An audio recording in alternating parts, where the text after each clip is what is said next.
আজকে আমি রান্না করে দেখাবো ঘুগলি। সিদ্ধ করতে বসাই দিলাম ঘুগলি।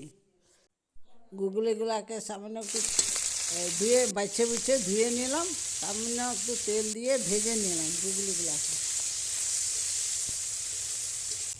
সামান্য একটু তেল দিয়ে আলুগুলোকে ভেজে নিলাম। ভেজে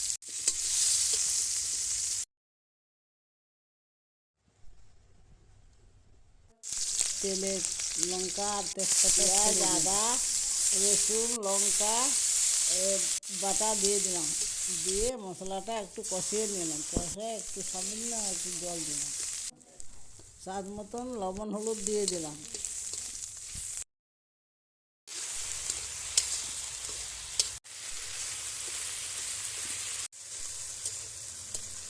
মশলাটা কষায় বেগুন আলু নেড়ে চেড়ে ভেজে দিয়ে দিলাম জল।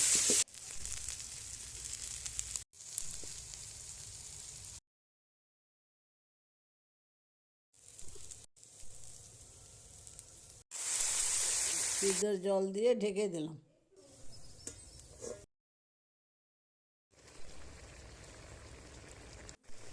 ঘুগলিগুলো দিয়ে শুকনো শুকনো করে নেড়ে চেড়ে শুকনো শুকনো করে নামাই নিলাম।